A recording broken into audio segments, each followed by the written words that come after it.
Bom dia, pessoal. Today, we're going to read The Dog and the Sparrow, written by the Grimm brothers.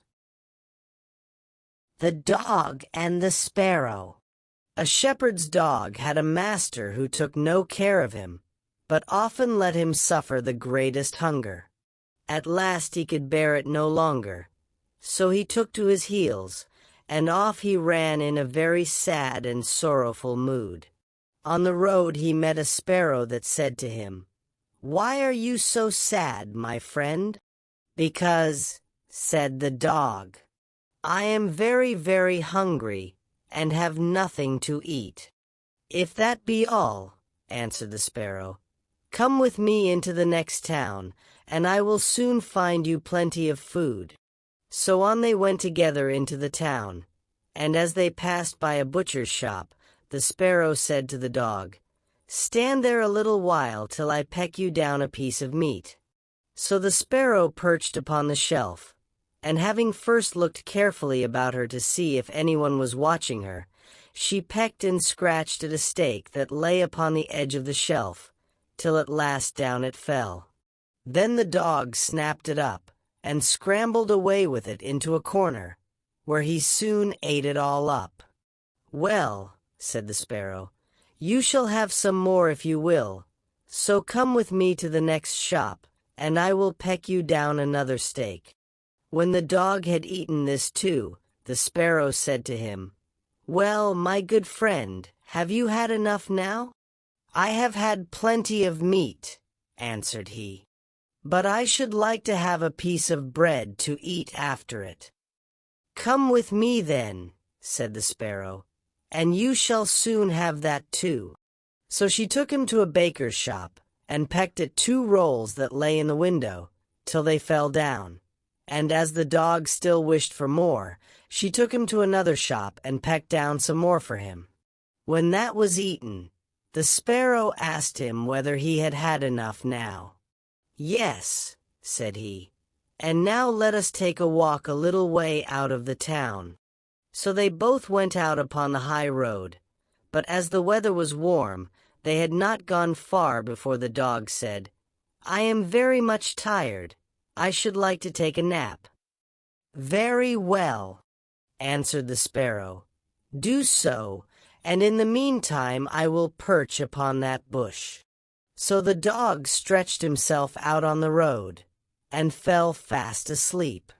Whilst he slept, there came by a carter with a cart drawn by 3 horses, and loaded with 2 casks of wine.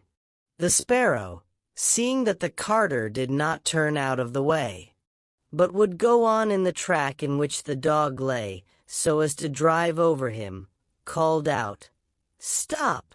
Stop, Mr. Carter, or it shall be the worse for you." But the carter, grumbling to himself, "You make it the worse for me, indeed. What can you do?" cracked his whip, and drove his cart over the poor dog, so that the wheels crushed him to death.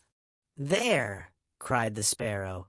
"Thou cruel villain, thou hast killed my friend the dog. Now mind what I say. This deed of thine shall cost thee all thou art worth." "Do your worst, and welcome," said the brute. "What harm can you do me?" and passed on.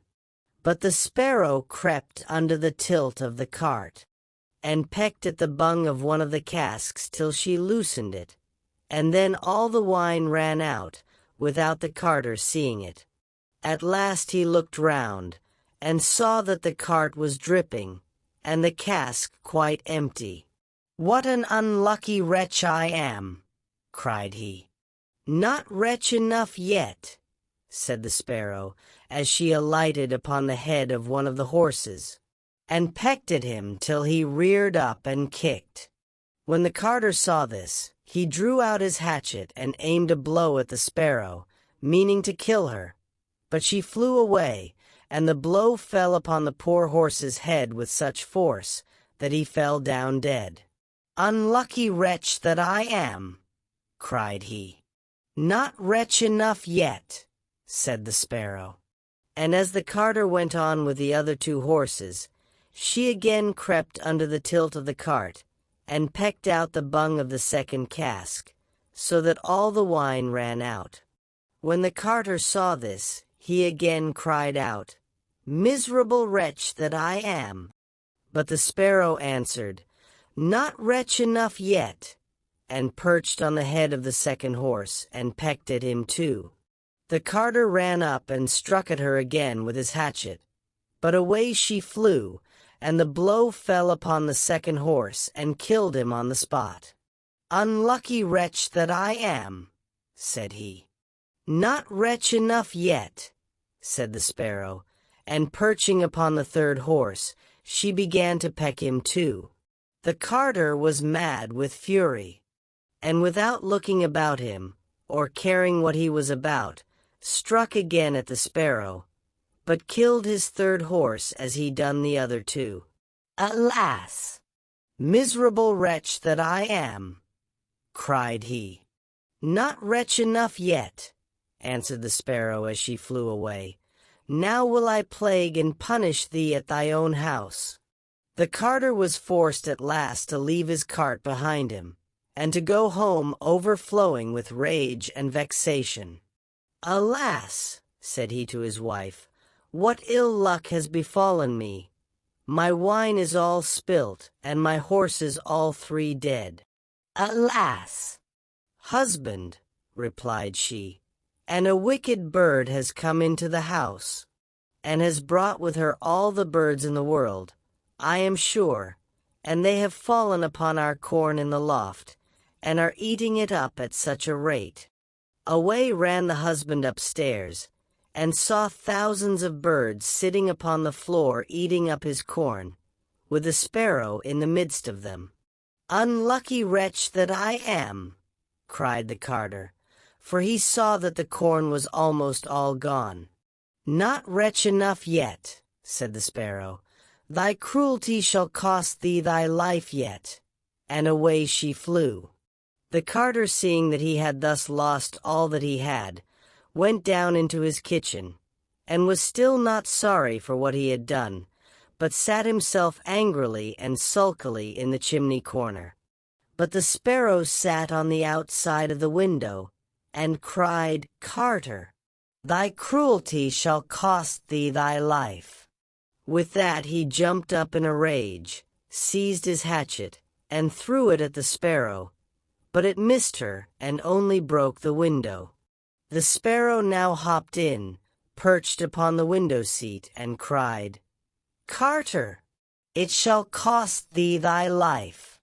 Then he became mad and blind with rage, and struck the window seat with such force that he cleft it in 2.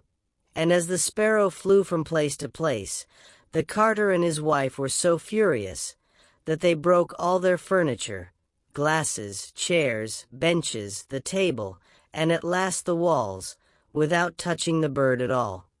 In the end, however, they caught her, and the wife said, "Shall I kill her at once?" "No," cried he, "that is letting her off too easily. She shall die a much more cruel death. I will eat her." But the sparrow began to flutter about, and stretch out her neck, and cried, "Carter, it shall cost thee thy life yet." With that he could wait no longer, so he gave his wife the hatchet, and cried, "Wife, strike at the bird and kill her in my hand."